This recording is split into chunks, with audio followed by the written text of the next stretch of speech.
Being recorded. We have a loud voice. All right, good evening, everyone.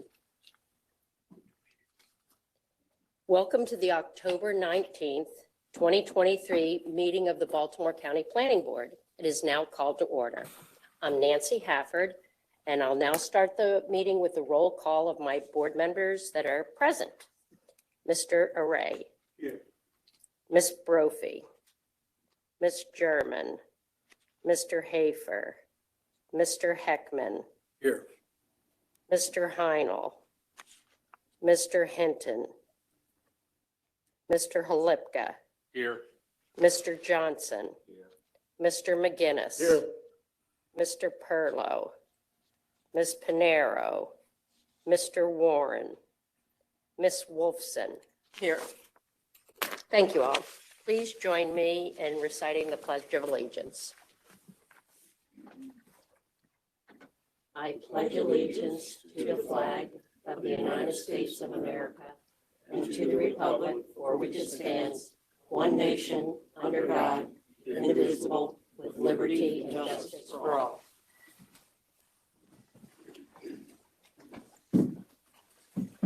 Thank you. Ms. Bensley, are there any changes to the tentative agenda as published? No changes, Madam Chair. However, the vote on the electrical vehicles charging station report that was tentatively scheduled for tonight has been moved to the November 2nd meeting. Thank you so very much. All right.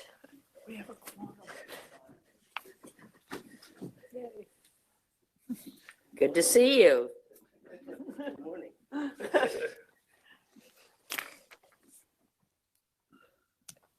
All right. Next, we'll go to the short-term rentals. First on the agenda, we have a presentation by Mr. Steve Lafferty from the Department of Planning and Ms. Sally Nash from the Departments of Permit and Approval and Inspection. Oh, it only gets better. On the introduction of the short-term rental report. This matter comes to the Planning Board as a result of County Council Resolution 13-23. Which asks the board to conduct a review of the growth trends and proliferation of the short-term rental properties in the county and consider recommendations for possible legislation to integrate the short-term guest housing option into the county's laws, regulations, and policies for such use. After Mr. Lafferty and Ms. Nash have finished their introduction, I will call for a motion to set a public hearing on this matter. Please join me in welcoming Mr. Lafferty and Ms. Nash. Thank you, Madam Chair and members of the board. Ms. Nash is not with us tonight. I told her she could go home at a reasonable time. As you indicated, Resolution 13-23 came from the County Council asking that the Planning Board review short-term rentals with consideration of possible recommendations for legislation and policies that would govern them. This report will provide, and it's already been distributed to you, provides background information, an examination of the county's ongoing work in this area, as well as preliminary recommendations for next steps. While short-term rentals are facilities offer short-term accommodation, in recent years we've seen a real proliferation and growth basically on the internet booking platforms such as Airbnb, VRBO, HomeAway, and Flipkey. The county currently does treat all rental housing in the same way, regardless of whether it's long-term or short-term in nature. Since short-term rentals are not tracked separately, permits, approvals, and inspections does not have a robust database on the location and number of STRs or short-term rentals countywide. At the direction of the county executive, they have purchased a software tracking program that's designed to help locate where STRs are located by address and verify whether that property is in fact obtained a license from the county. All rental properties are required to have rental licenses. And the question then is, are these registered and complying with the county regulations?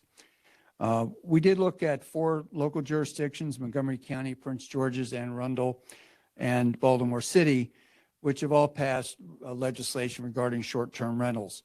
And there were some common themes that came out of here: creating a short-term rental registration system setting limits on the number of days short-term rental could be rented during the year, requiring the owner or an owner's agent to be within a certain distance of the short-term rental so they could respond if necessary, setting limit on the number of guests, as well as setting parking minimums. In recent years, a lot of jurisdictions have also looked beyond that and looked at the actual hosting platform like Airbnb. And in fact, many jurisdictions across the country have started to actually require them to pay fees and to be monitored through the local government. We are not proposing that in this report. The report does also include a number of questions and responses from our Office of Law. We wanted to make sure that the direction we were going to go complies with current case law and other laws that exist and govern registration in the county and what we can see across the country. So our recommendations really are on two different planes. One is to continue the implementation of the Granicus software, and then to review the short-term rentals after they've been implemented for a year. And then secondly, to consider legislation with there are a number of parameters laid out that we'll go into during the public hearing that proposes a framework for regulating these short-term rentals, which include looking at license and terms, the short-term, how long the stays could be, the number of guests, parking minimums, property limitations, and also the obligations that the owner or the owner's agent may have. With that, Madam Chair, that concludes my introductory report for today.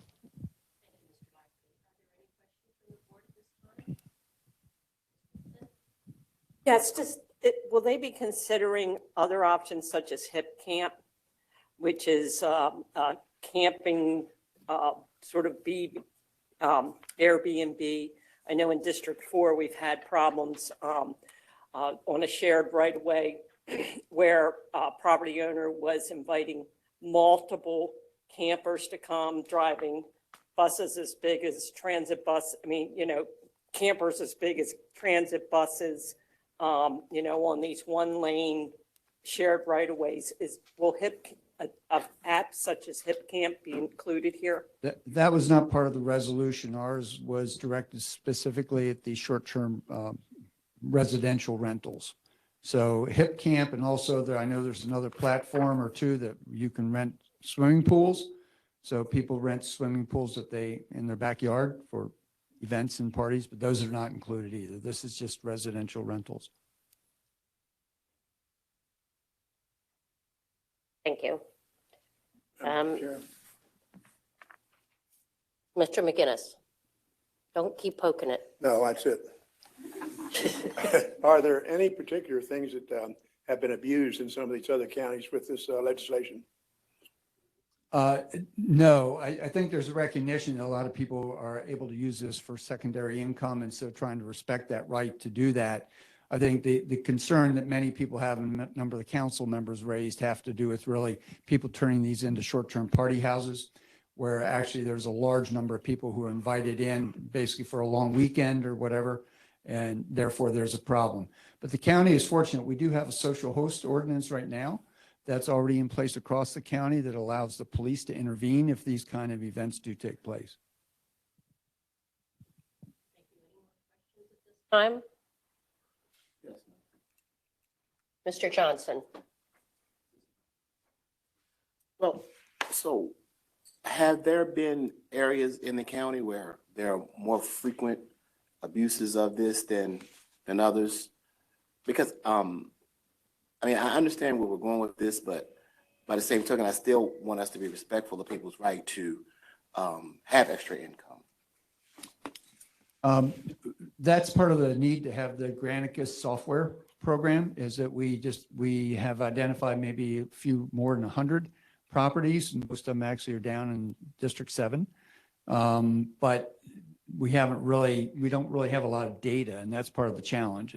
And if I think part of the software's intent, or the intent of having this software, is to help us really evaluate where they are they complying with the law by registering as a rental property? And if in fact there are problems, we're then able to better identify and correlate between are they a rental property or not. There was one place over in Lock Raven Village that was identified, and obviously because of the social host ordinance, we were able to intervene or have the police intervene, regardless of whether it was a short-term rental. Any other questions? Thank you, Madam Chair. If not hearing any, may I entertain a motion? Be it moved that the Baltimore County Planning Board sets an in-person public hearing regarding the short-term rentals report, Council Resolution 1323, for Thursday, November 2nd, 2023 at 5 p.m. May I have a motion? Second. All in favor? Aye. Thank you. In the October 12th, 2023 email, you received draft minutes from the October 5th meeting. Has everyone had an opportunity to review the draft minutes? Are there any corrections or changes? If not, may I entertain a motion to accept the minutes as they were circulated? Second? Second. All in favor? Aye. Thank you. All right. Next on our agenda, we have the opportunity to further discuss and then vote on the Baltimore County Water Supply and Sewage Plan for the 2023 Triennial Review. This item was first introduced to the board on September 21st, and a public hearing was conducted on October 5th. Staff from the Department of Planning and Public Works and Transportation were here to answer any questions that the board may have as we discuss and before we vote. Would Mr. Justin Hill, is he here? No, Justin Hall's not here. Jeanette's here. Miss Jeanette Aplazo, would you like to make any comments at this time? Board members, do you have any outstanding questions? Any discussion? Madam Chair. I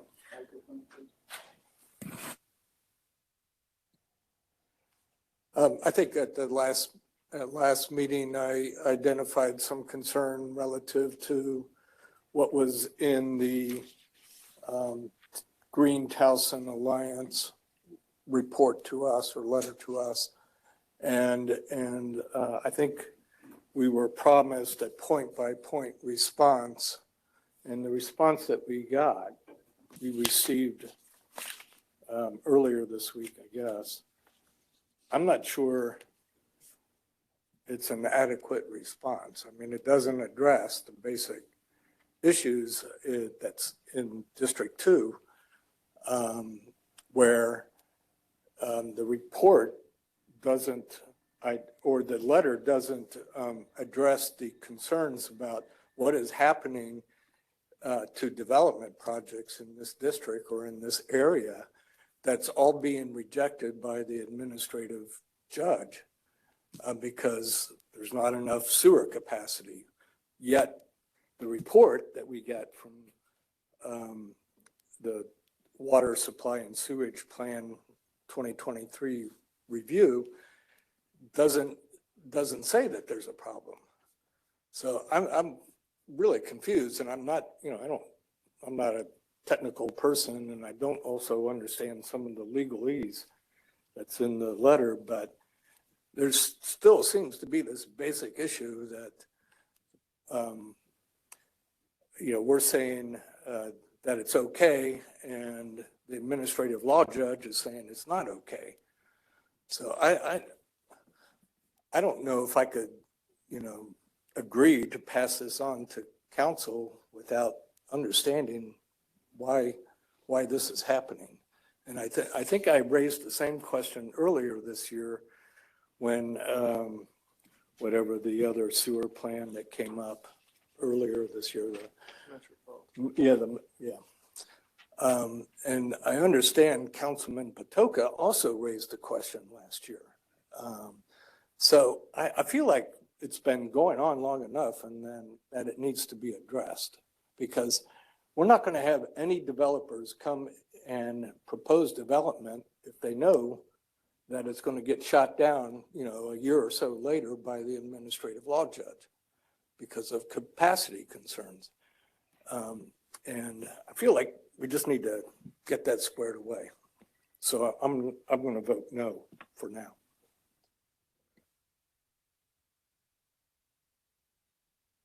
Any other questions or comments from the board? If not, may I entertain a motion? Be it moved that the Baltimore County Planning Board approves the Water Supply and Sewerage Plan 2023 triennial review dated September 21st, 2023, and recommends it to be forwarded to the County Council for the appropriate action. Mr. Array? Yes. Ms. Brophy is not here. Ms. German is not here. Mr. Hafer is not here. Mr. Heckman? No. Mr. Heinel? Yay. Mr. Hinton? Yay. Mr. Halipka? Yay. Mr. Johnson? Yay. Mr. McGinnis? Yay. Mr. Perlow's not here. Ms. Pinero's not here. Mr. Warren's not here. Ms. Wolfson? No. 1, 2, 3,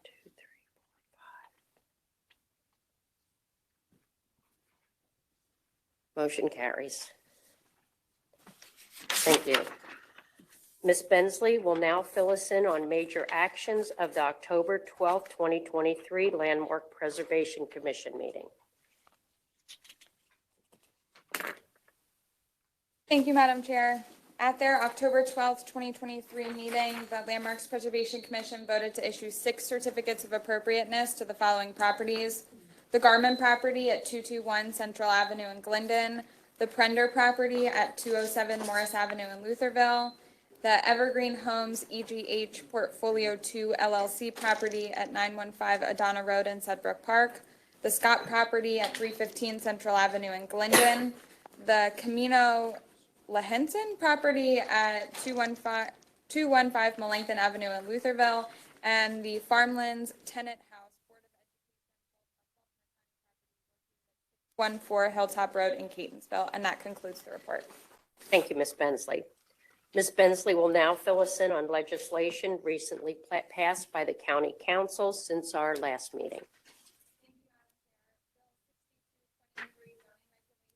Signs, roof signs on a lean-to roof for the purpose of defining a lean-to roof, excluding from the definition of a roof sign, a sign erected upon a lean-to roof and generally relating to signs.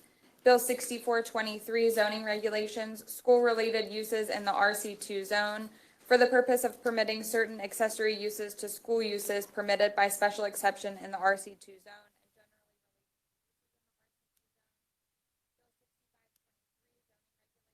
Uses permitted CB zone for the purpose of permitting BL zone uses in the CB community business zone if located in the Honeygo Gateway Commercial Revitalization District and generally relating to uses permitted in the CB zone. Bill 6623 zoning regulations, changeable copy signs. Certain signs outside of the urban-rural demarcation line and generally relating to signs. And finally, Resolution 3123, establish the Middle River Commercial Revitalization District, a resolution to establish the Middle River Commercial Revitalization District in the eastern Baltimore County, including the Middle River Depot, a significant world war II plant. Barton, Mardar, bomber aircraft on the 50-plus acre property between 2800 and 3000 Eastern Boulevard. The Middle River section of Eastern Boulevard is complementing small retail and restaurant uses. And the Middle River CRD will allow the local businesses to access needed aid to refresh the facades and will bring attention to the larger. Thank you, Ms. Bensley. Well, that's the conclusion of our agenda for this evening. We will reconvene for a citizen input meeting on the capital improvement program beginning at 5 o'clock. Do I have a motion to adjourn the meeting? Motion. Second, all in favor? Oh, great. See you all back here at 5 o'clock. I agree with you on so many of the things that come before. Can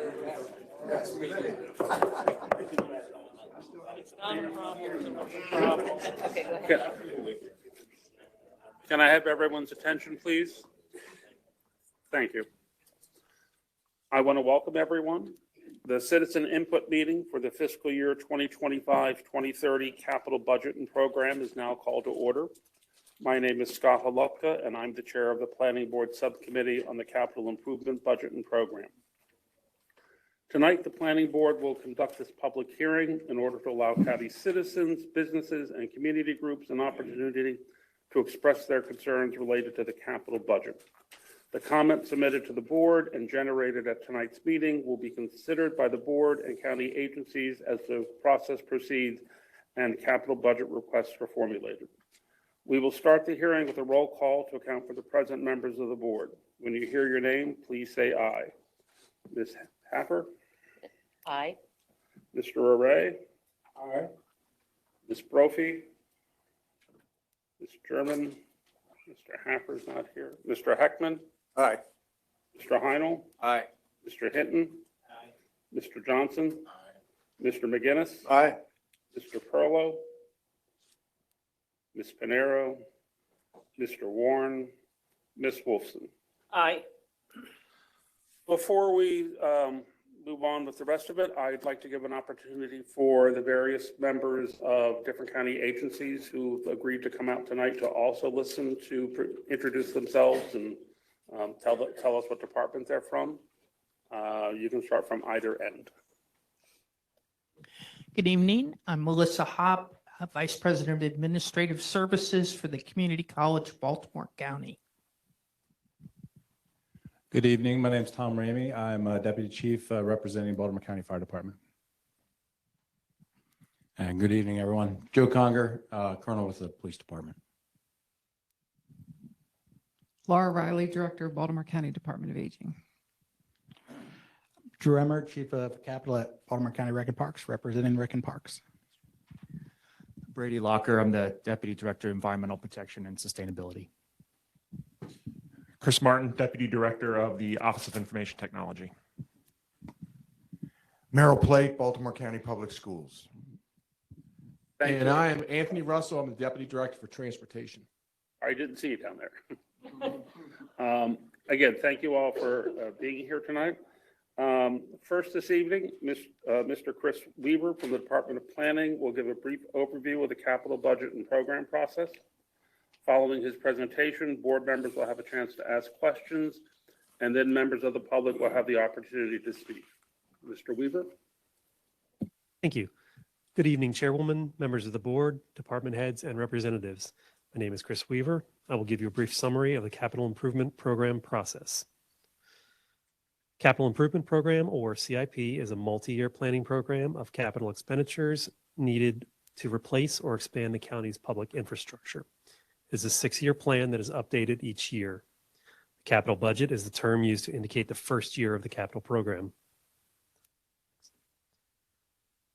Capital program, a capital project involves the construction of physical improvements for public use.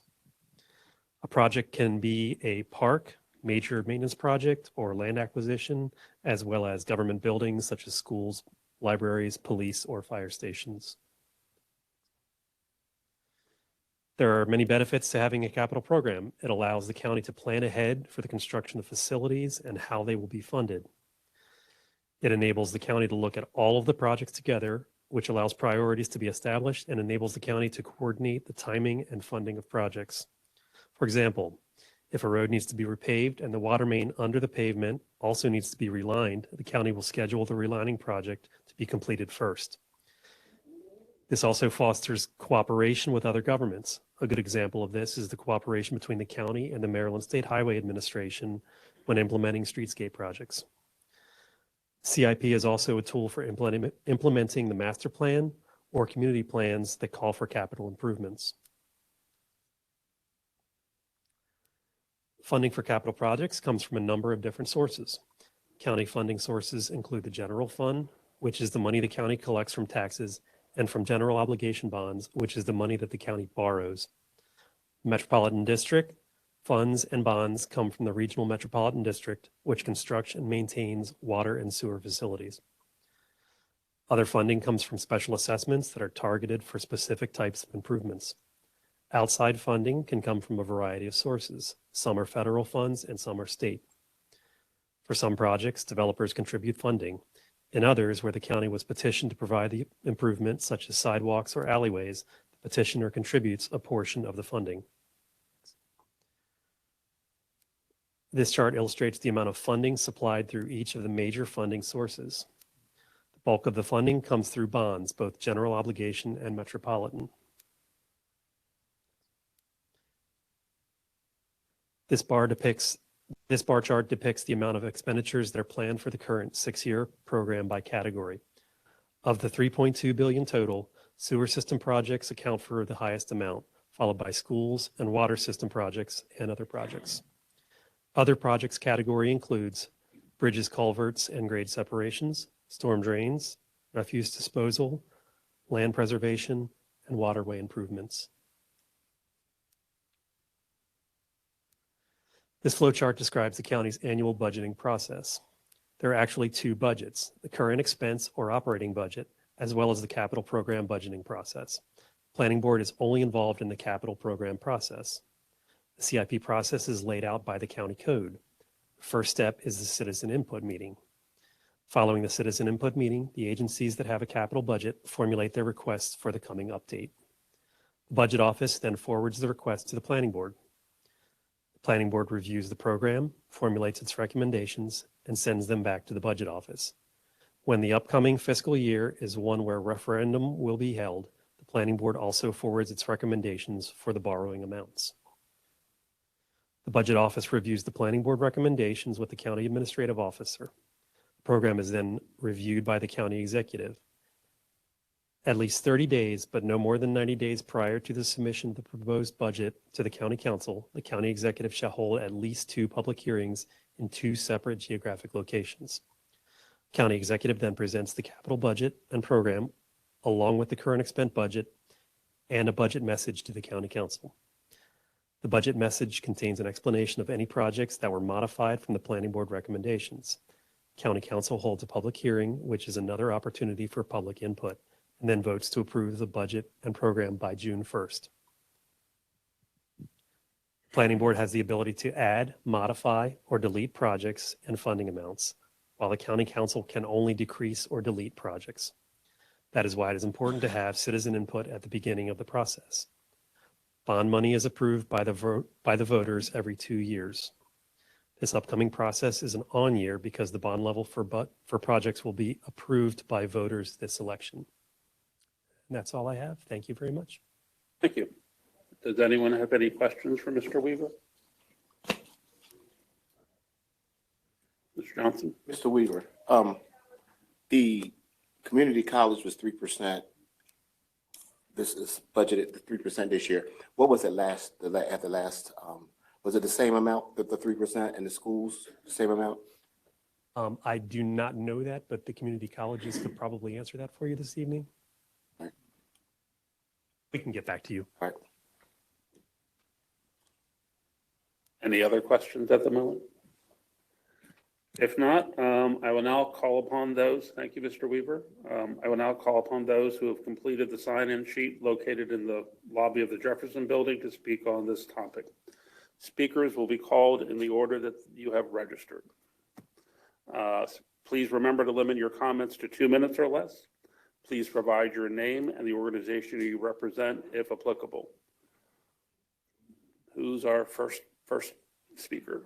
Our first speaker is Mr. Neville Jacobs.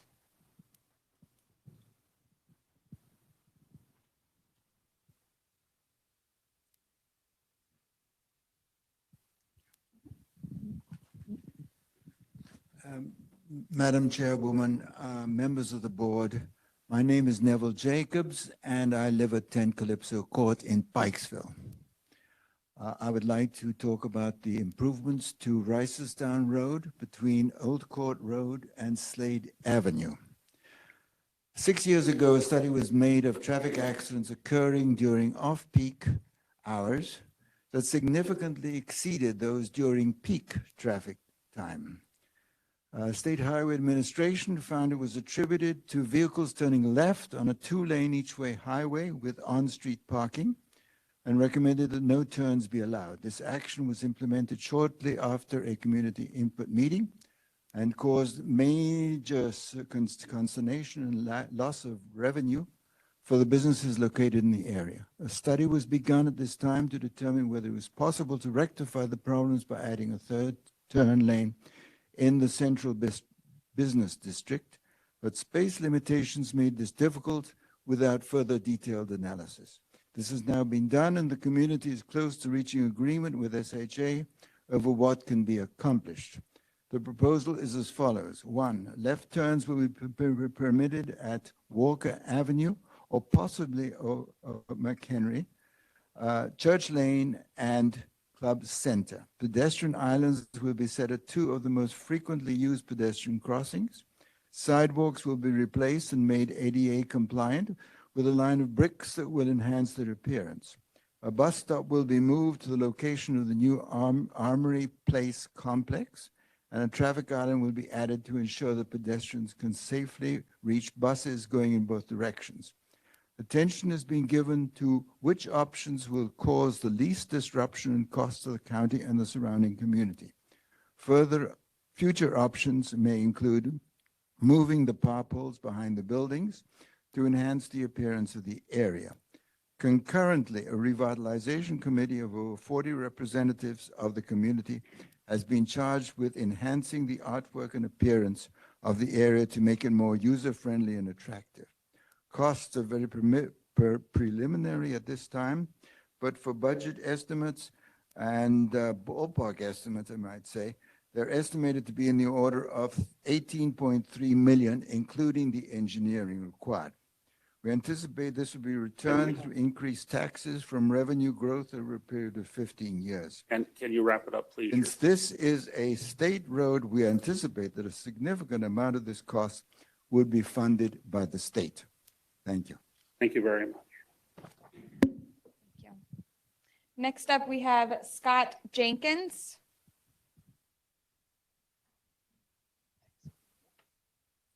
Thank you. Committee Chair Halupka, Madam Chair Hafford, members of the Planning Board, department heads. It's weird being on this side of things. So It's weird for us too. but I'm limited to time, so that'll Yes, be good for we y'all. will. I'm here tonight to represent the Carroll Manor Rec Council over in central part of Baltimore County, over in the Phoenix Baldwin area. We're looking to try to get a turf field at Sweet Air Park. My daughter Harper spoke last year at the 3rd District Council public meeting over at the fairgrounds, and the committee and the council have been pushing to get this done now for the last year. We're one of the few rec councils left in Baltimore County that doesn't have convenient access to a turf field. Our home turf field is actually the Reisterstown Regional Park, where field hockey, my wife's the commissioner of the league, 7th and 8th, they've got to play on turf, especially as they get older. The grass, it won't work. So our 7th and 8th grade teams actually go to Reisterstown twice a week to practice at 5:30 or 6 o'clock. If we took the elementary school kids out there, they don't get out of class buses till 4:30 to get to Reisterstown by 5:30. It's just not happening. It's 45 minutes without traffic. So we really do need that for the programs. We know there's a cost to it. We have been in touch with Director Smith and the other members of the Rec and Parks. We also have a commitment from Wade Catch to support it. We have a commitment from Chris West and the delegates to put a bond bill in. So we're going to be down in Annapolis this year arguing, or advocating for that. So we've got great programs. We've got numbers that rival Hereford and Towson and Cockeysville and all the programs near us. And we literally are like the last one that doesn't have it. I know this board has approved a bunch of them in the past. I was here for a few of them. And we would just ask that you would consider that in your letter to the county executive to get the funding started for the turf field for Sweet Air Park. Thank you. Thank you. And I came in under 2 minutes, Nancy. That's a first. Good man. Next, we have Jared Picone. Jared Picone, yes, thank you. Madam Chairwoman and board members, my name is Jared Picone. I'm the president of the board of Carroll Manor Rec Council. I'm here to represent our community and asking for the lighted turf field in place of the current lower grass field at Sweet Air Park and Recreation Center. I'd like to thank Baltimore County Recreation and Parks for your multiple unsuccessful attempts to purchase property in our community to build a new lighted turf facility. In addition, we've spent a large amount of our council reserves the last 2 years to rent a private indoor facility, but it has become financially unsustainable and has drained our savings. The current field drains poorly and it dries, even slower, causing frequent appropriate closures to preserve the current grass. Turf would allow for expanded use without degrading the current field to the point where it is a literal dirt pit, much like the lighted field at Jacksonville Elementary School, which is our other alternative. The current field is annually in need of resodding. The dirt bare spots located at both ends near the creases and the goal boxes, we don't get that resodding. We have thriving programs full of participants from our own community. This fall, we have 708 participants in soccer. When we lose daylight in October, we're forced to move to our one lighted field at Jacksonville Elementary School and run 2 time slots, rotating 50 participants in each session on a single soccer field divided 6 ways. Scott has addressed the near 100 participants in our fall field hockey program, which will hopefully be able to share the field in fall with our upper age soccer group participants. And our spring baseball and softball programs have over 500 participants, which leaves very few grass outfields for over 400 spring lacrosse participants. The turf field and lights would allow us to expand the hours for the use of the lower Sweet Air Park field without causing more damage to the existing surface and freeing up baseball and softball outfields. I thank you for your time. Does the board have any questions for me? Thank you. Thank you. Next, we have Mike Hoffmeister.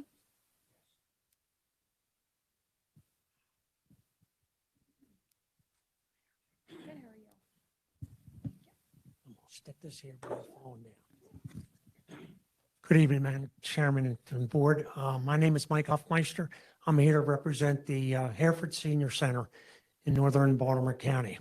I had a 5-page report, but I tried to get it under 2 minutes and it never happened. So I'm going to cut to the chase. You already have done the initial funding for the project in northern Baltimore County. I'm here to ask 2 things. Mainly, that you continue that funding so that we could get our senior center. The building. In today's identity world, most seniors, or me apparently, identify as the mascot of Maryland football, the Terrapin. We're slow.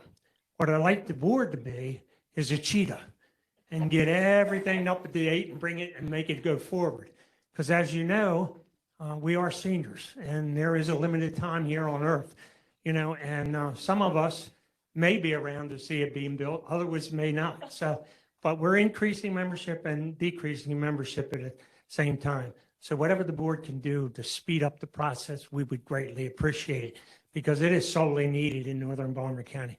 Our facilities are limited right now to even increase our membership because of space. Thank you for your time. I appreciate it. Thank you. Don't forget this. No, I forget it. Next, we have Mick Kemper.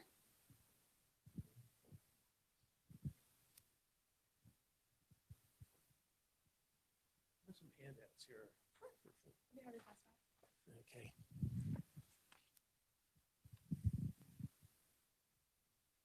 Oh, I need every minute. I should use his time. You want to hand them out or you beforehand? Oh, just don't worry about it. What do you want to do with them? Okay, that'd be great. My name is Mick Kemper, and I'm presenting on behalf of the Chapel Ridge Community Association in Timonium. We're seeking your support to correct a hazardous icing condition in a row of residential parking spaces owned by Baltimore County and located in front of 1 to 13 Collis Court within our community. During the winter months, the parking spaces in front of these homes become thoroughly coated with ice, as much as 3 inches thick. This sheet of ice presents a danger to the residents and visitors trying to access their homes and vehicles. The problem is due to the faulty design of the parking spaces. Water from sump pumps and downspouts exits through outlets along the curb. However, there's no gutter adjacent to the curb to collect the water and carry it to the public storm drain box. Instead, the gutter was installed at the back end of the parking spots. This design forces the discharged water to flow across the parking spaces where it freezes and remains frozen throughout the winter months. An engineer from the Department of Public Works has inspected the site and concurred the design of the parking spots is the problem. It has been recommended that a drain line be installed under the parking spaces. The drain line would run from 1 to 13 Collis, where it would tie into existing public drain box. The sump pumps and downspouts from each home would be tied directly into this drain line. As a result, no water being discharged would be discharged onto the surface of the parking spaces, and the icing condition would be eliminated. After years of unsuccessfully attempting to use salt boxes and other methods to deal with the situation, we're now seeking the county's support. Please note again, the parking spaces are actually owned by the Baltimore County, which is a little bit unique for most townhome communities, but this has been verified with the county. The underground drain that we're seeking is the same solution that the county installed several years ago to correct icy street conditions in front of several homes on Bromley Court, which is located about 200 feet from Collis Court. This corrected the hazardous situation. We're asking for the same consideration. This project's not for the purpose of convenience or aesthetics, but for public safety. And quite frankly, the cost of this drain would probably be far less than the cost of any liability that would result from someone experiencing a serious injury. Therefore, the county's cooperation to eliminate this condition would be greatly appreciated. Thank you. No, but I'll make sure she gets a copy of that. Next, we have Miss Renee Hamidi.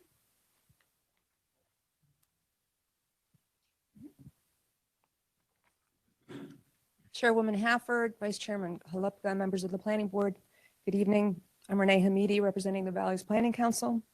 I want to talk to you about our beautiful county. Preserving the natural resources in our county benefits everyone. Landowners receive financial benefits to give up their ability to develop property that is better suited to farms or green space. And we all get to drink cleaner water and breathe cleaner air and eat fresh, locally grown food because of land preservation. The capital budget ought to include funds for Baltimore County to continue its commitment to land preservation. The County Rural Legacy Program in particular should have additional funds committed to it. But all the preserved land in the county won't help if our sewers are overflowing, because the county is still not performing repairs and upgrades required by a consent decree from 18 years ago. Nobody, not even the most ardent developer who might prefer to see the Erdl extended up to the Pennsylvania line, wants raw sewage in our streams. Maybe more money to fix the sewers to come into compliance with the consent decree would help people like me who live in the Jones Falls sewer shed, not to feel like every time we flush a toilet, we're contributing to a problem that the county ought to have fixed long ago. Thank you. Thank you. Next, we have Jocelyn Alexander.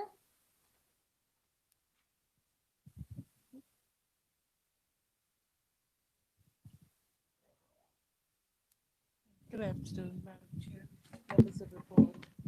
I'm represented by Coda And you- Senior Center. Thank you. Coda Senior Center in West Towson is an old school building that is nearly 100 years old, retrofitted here and there to meet the needs of a senior center. Many of our nearly 2,000 members walk with assistive devices such as canes, rollators, and even wheelchairs. The Coda Senior Center would first like to request remodeling to our first floor restroom. The only bathroom that meets ADA requirements is a single toilet inside of a classroom, where programs are often being held.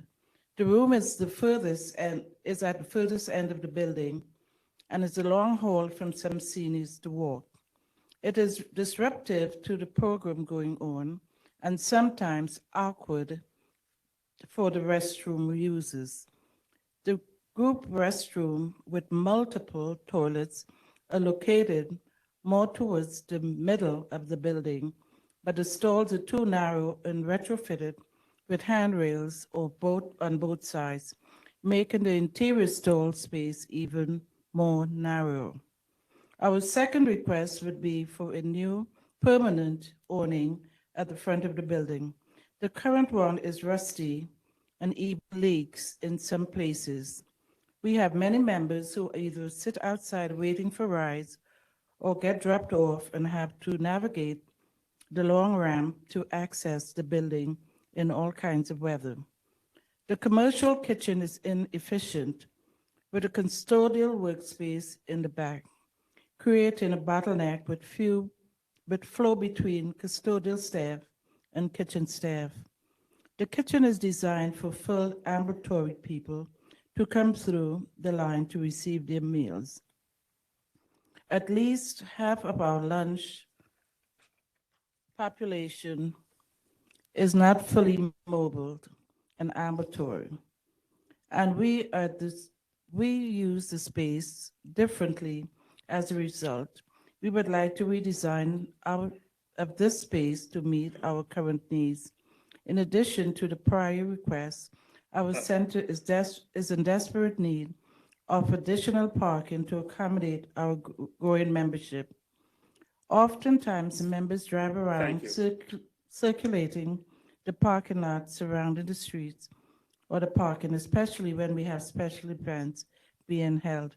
Additional parking should also be included to handle the accessible parking spaces. Can you please give your material to Ms. Taylor, and she'll make sure to get it out to all of us. Thank you.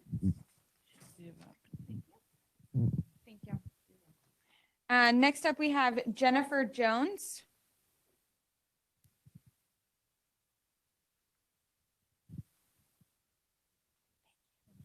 Good evening. My name's Jennifer Jones, no relation, and I'm a member of the board of the Jacksonville Senior Center in Northern Baltimore County. We are requesting approval of $4.5 million for the building of a new senior center on land adjacent to our current center. Prior to COVID-19, our current senior center had difficulty accommodating the 1,500 members it served.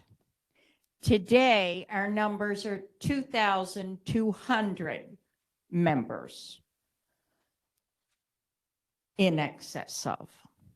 Large gatherings are limited to 60 people. The Jacksonville Senior Center Macadamia Nuts is a folk group who performs at no charge at assisted living centers throughout the county.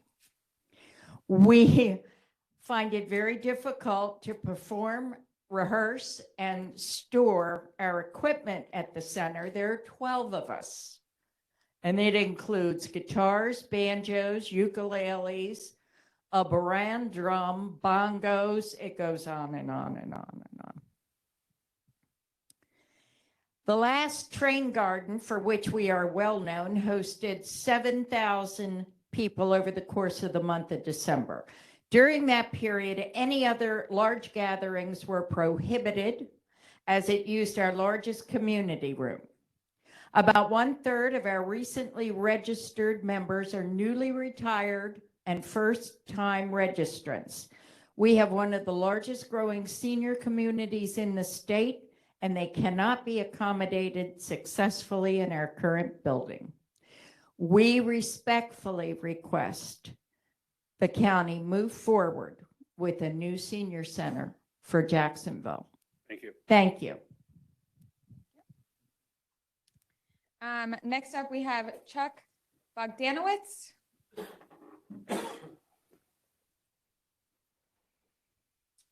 Good job with that name. We're going to double team you today, I guess, at Jacksonville. But good evening. My name is Chuck Bogdanowitz, and I'm the Vice President of Jacksonville Senior Center Council. I'm here tonight to continue our request for funds to construct a new Jacksonville Senior Center building. As Jennifer mentioned, since we last met, we have increased our membership to over 2,200 members. Most of our new members are younger or recent retirees who have high expectations for the program and services at our center. However, our current space limits our capabilities to provide services and activities to meet their demands. Pickleball, I'm sure you all heard of that sport. Pickleball is a great example of a very popular program which is in high demand and could use more space both indoors and outdoors. The county has completed a feasibility study, and funds are available to complete the engineering. We are now requesting funds to complete the project. The new building will be built on existing county property and would utilize the current parking, infrastructures, and curb cuts. We could continue to occupy our building during the construction without any interruptions to our operations. I guess as a little plus, various county departments or rec and parks who share our site could utilize the old building after our relocation. A large portion of the population in the northern tier of District 3 is approaching retirement age and will be looking for the types of services and activities that the Department of Aging and the Jacksonville Senior Center provide. We need to have the proper space to meet this growing need. Thank you for your time and consideration. Thank you. Next up, we have Jamie Kahn. Sounds good. And then our last speaker is Michael Summenfeld. I'm so sorry. Hi, I'm Michael Sonnenfeld. Thanks for the opportunity to present. I am the head of the Easement and Stewardship Committee for the Land Preservation Trust and on the Vice President of the Board of the Baltimore County Land Trust Alliance. Land Preservation Trust and the other Baltimore County Land Trusts are active partners in the county's efforts to preserve the best farms, forests, and open spaces in Baltimore County. And the Land Trusts sponsor Maryland's Rural Legacy Program, and together the land trusts have received and successfully administered more than $55 million in state rural legacy grants at no cost to the county. The county's continued and ongoing support of these land trust efforts through the support of the BCLTA is essential to keeping these preservation programs successful for all residents of the county. In 2022, 74% of Baltimore County residents approved the ballot question authorizing a $5.4 million bond for the agricultural and rural land preservation projects. The county's adopted capital budget anticipates increasing this to $6.5 million in 2024, and we urge you to increase the 2024 request to a minimum of $8 million, which still represents a small percentage of the county's total budget. We also urge the county to continue to fund the County Rural Legacy Program easements. The county's program gives land trusts an important tool to use when working with property owners. And in the current adopted county budget, funding for the County Rural Legacy Program decreases from $2.5 million in fiscal 24 to $0 in fiscal 25, and then is only $100,000 in fiscal 26. These preservation programs protect land forever at a discount. The county does not have to pay the full price of the land to preserve it and never has to pay ongoing maintenance for the properties. Again, land preservation protects multiple resources throughout the county and no farms, no food, and no open space. So thank you. Thank you. And that concludes our speakers. Are there any further comments or questions from board members? If there are no further questions or comments, this concludes our public hearing. I want to thank everyone for showing up tonight and giving your comments. As a reminder, our next meeting will be on November 2nd, 2023. The meeting will be in person. Do I have a motion to adjourn? Motion. Second? All in favor? Aye. Thank you very much.